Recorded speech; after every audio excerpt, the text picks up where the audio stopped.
Hola comunidad de YouTube, hoy les traigo este relato extraído de un libro del famoso escritor Edgar Allan Poe. El relato se llama La caja oblonga. Espero que lo disfruten. La caja oblonga. Cuento.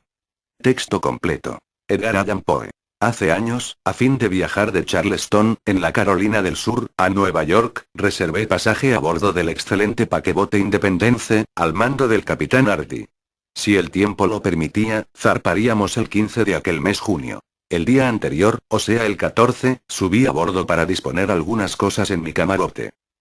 Descubrí así que tendríamos a bordo gran número de pasajeros, incluyendo una cantidad de damas superior a la habitual. Noté que en la lista figuraban varios conocidos y, entre otros nombres, me alegré de encontrar el de Mr. Cornelius Wyatt, joven artista que me inspiraba un marcado sentimiento amistoso. Habíamos sido condiscípulos en la Universidad de C, y solíamos andar siempre juntos.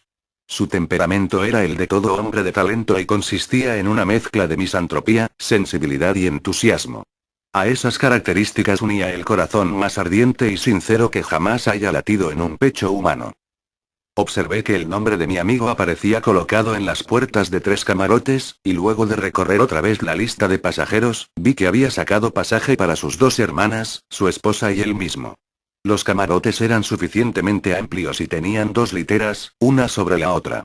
Excesivamente estrechas, las literas no podían recibir a más de una persona. De todos modos no alcancé a comprender por qué, para 4 pasajeros, se habían reservado 3 camarotes.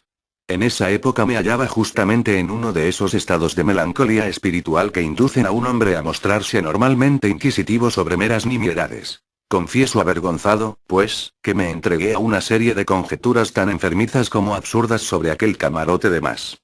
No era asunto de mi incumbencia, claro está, pero lo mismo me dediqué pertinazmente a reflexionar sobre la solución del enigma.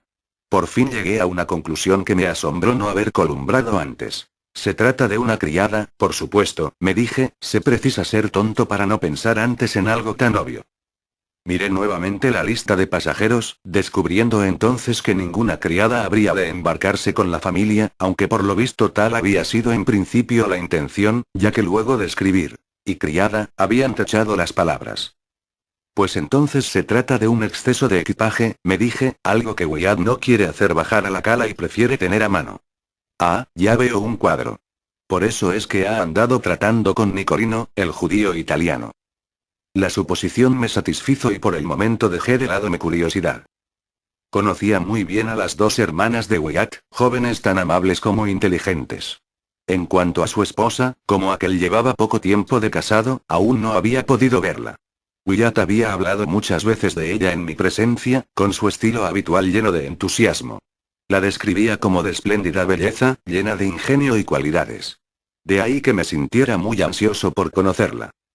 El día en que visité el barco el 14, el capitán me informó que también Wyatt y los suyos acudirían a bordo, por lo cual me quedé una hora con la esperanza de ser presentado a la joven esposa. Pero al fin se me informó que la señora Wyatt se hallaba indispuesta y que no acudiría a bordo hasta el día siguiente, a la hora de zarpar. Llegó el momento, y me encaminaba de mi hotel al embarcadero cuando encontré al capitán Hardy, quien me dijo que, debido a las circunstancias, frase tan estúpida como conveniente, el Independence no se haría a la mar hasta 1 o 2 días después, y que, cuando todo estuviera listo, me mandaría a avisar para que me embarcara. Encontré esto bastante extraño, ya que soplaba una sostenida brisa del sur, pero como las circunstancias no salían a luz, pese a que indagué todo lo posible al respecto, no tuve más remedio que volverme al hotel y devorar a solas mi impaciencia. Pasó casi una semana sin que llegara el esperado aviso del capitán. Lo recibí por fin y me embarqué de inmediato. El barco estaba atestado de pasajeros y había la confusión habitual en el momento de izar velas. El grupo de Wyatt llegó unos 10 minutos después que yo. Estaban allí las 2 hermanas, la esposa y el artista, este último en uno de sus habituales accesos de melancólica misantropía. Demasiado conocía su humor, sin embargo, para prestarle especial atención.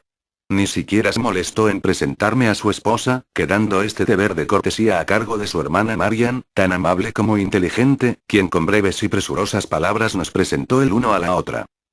La señora Wyatt se cubría con un espeso velo y, cuando lo levantó para contestar a mi saludo, debo reconocer que me quedé profundamente asombrado. Pero mucho más me hubiera asombrado de no tener ya el hábito de aceptar a beneficio de inventario las entusiastas descripciones de mi amigo, toda vez que se explayaba sobre la hermosura femenina. Cuando la belleza constituía su tema, sabía de sobra con qué facilidad se remontaba a las regiones del puro ideal. La verdad es que no pude dejar de advertir que la señora Wyatt era una mujer decididamente vulgar. Si no fea del todo, me temo que no le andaban muy lejos. Vestía, sin embargo, con exquisito gusto, y no dudé de que había cautivado el corazón de mi amigo con las gracias más perdurables del intelecto y del alma. Pronunció muy pocas palabras, e inmediatamente entró en el camarote en compañía de su esposo. Mi anterior curiosidad volvió a dominarme.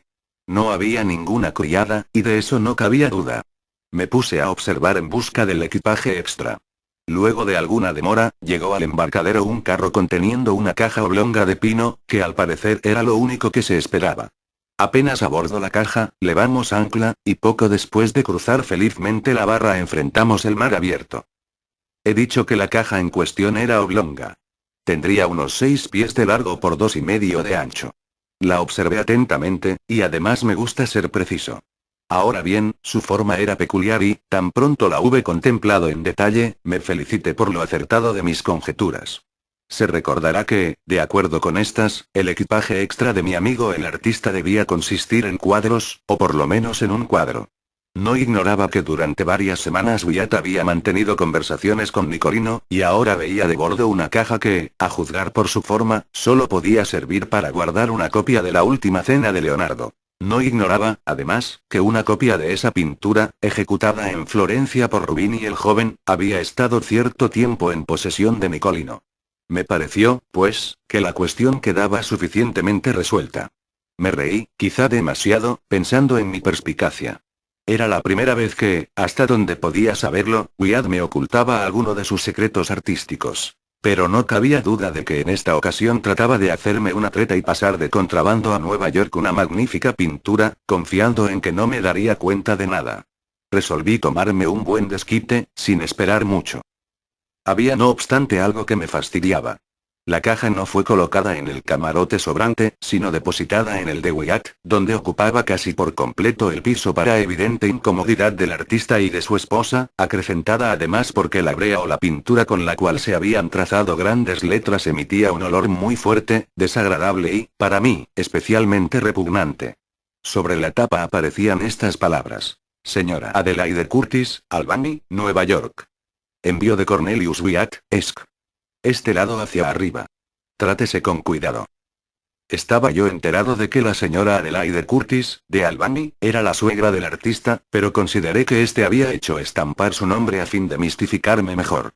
Me sentía seguro de que la caja y su contenido no seguirían viaje a Albany, sino que quedarían en el estudio de mi misantrópico amigo, en la calle Chambers de Nueva York. Durante los primeros 3 o 4 días tuvimos un tiempo excelente a pesar del viento de proa, pues había virado al norte apenas hubimos perdido de vista la costa. Por consiguiente, los pasajeros estaban de muy buen humor y dispuestos a la sociabilidad. Tengo que exceptuar, sin embargo, a Wyatt y a sus hermanas, que se mostraban reservados y fríos, en forma que no pude menos de considerar descortés hacia el resto del pasaje. De la conducta de Wyatt no me preocupaba mucho.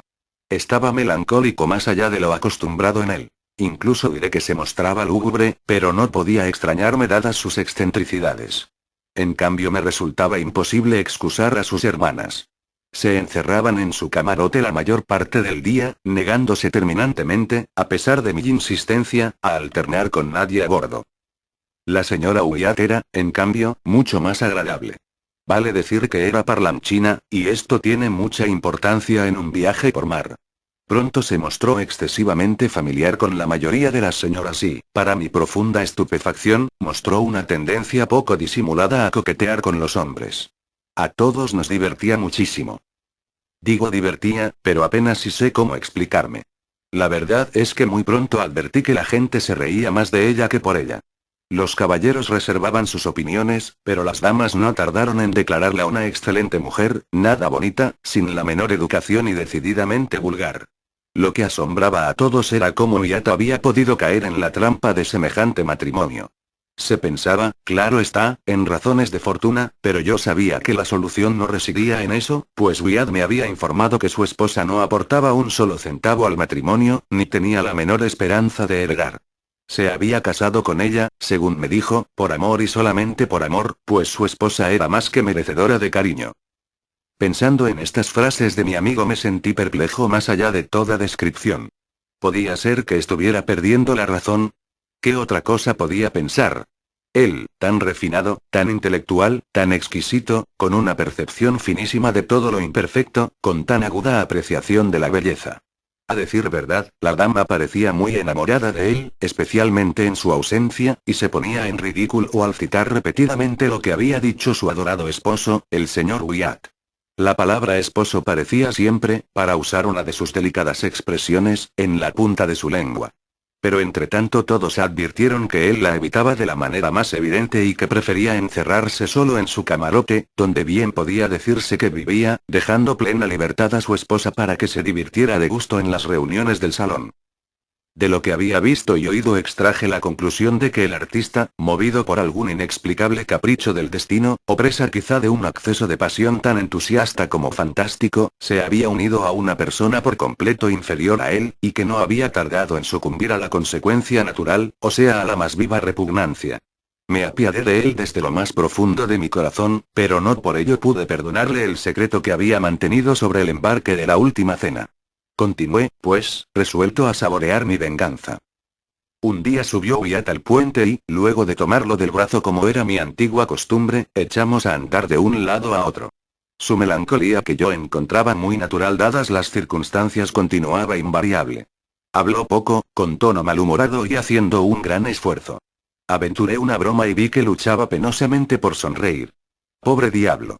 Pensando en su esposa, me maravillaba que fuera incluso capaz de aparentar alegría. Pero, finalmente, me determiné a sondearlo a fondo, comenzando una serie de veladas insinuaciones sobre la caja oblonga, a fin de que, poco a poco, se diera cuenta de que yo no era para nada víctima de su pequeña mistificación.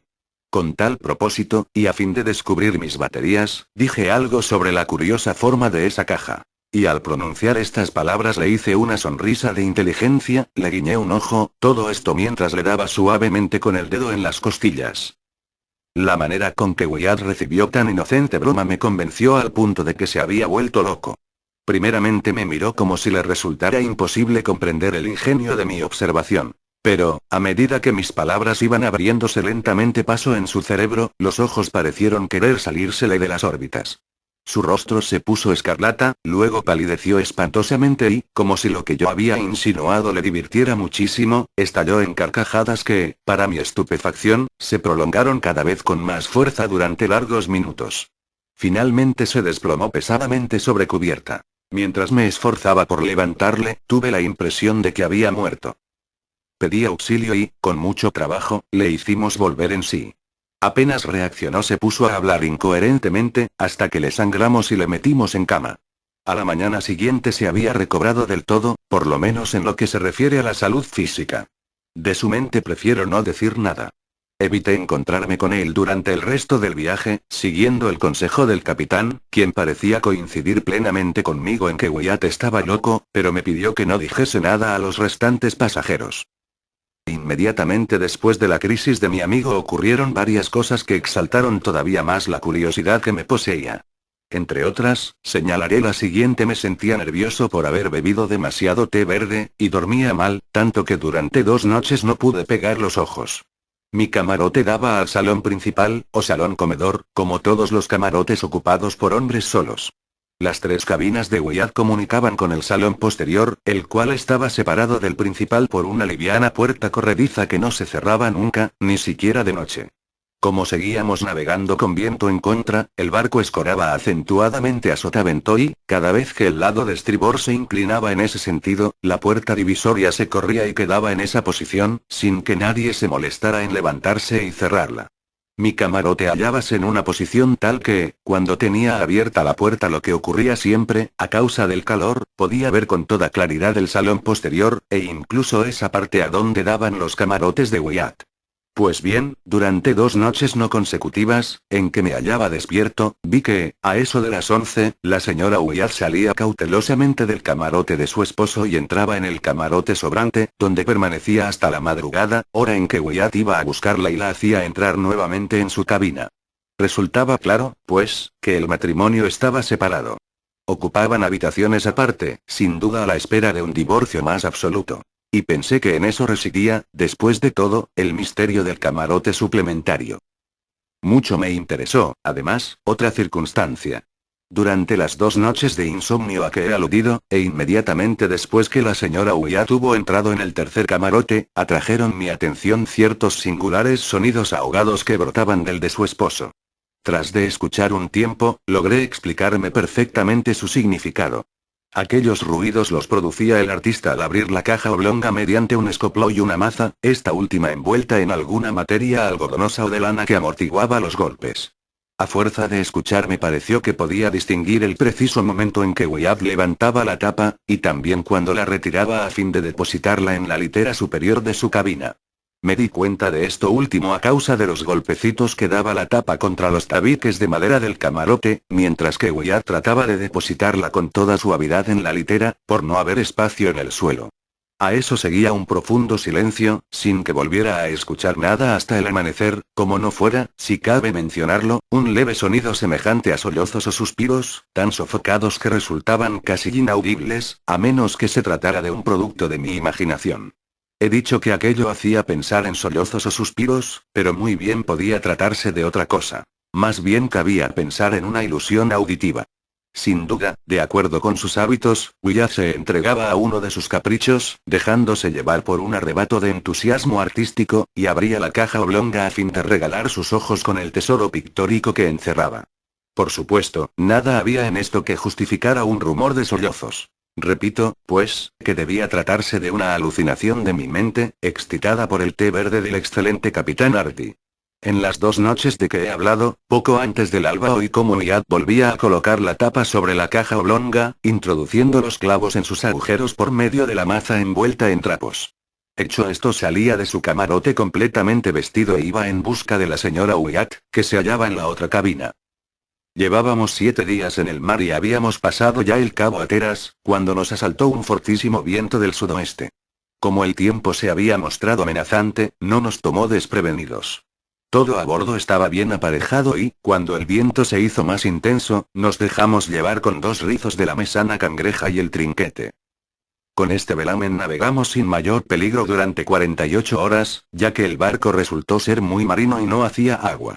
Pero, al cumplirse este tiempo, el viento se transformó en huracán y la mesana cangreja se hizo pedazos, con lo cual quedamos de tal modo a merced de los elementos que de inmediato nos barrieron varias olas enormes, en rápida sucesión. Este accidente nos hizo perder 3 hombres, aparte de quedar destrozadas las amuradas de babor y la cocina. Apenas habíamos recobrado algo de calma cuando el trinquete voló en jirones, lo que nos obligó a izar una vela de estay, pudiendo así resistir algunas horas, pues el barco capeaba el temporal con mayor estabilidad que antes. Pero el huracán mantenía toda su fuerza, sin dar señales de amainar. Pronto se vio que la enjarciadura estaba en mal estado, soportando una excesiva tensión. Al tercer día de la tempestad, a las 5 de la tarde, un terrible bandazo a Barlovento mandó por la borda nuestro palo de mesana.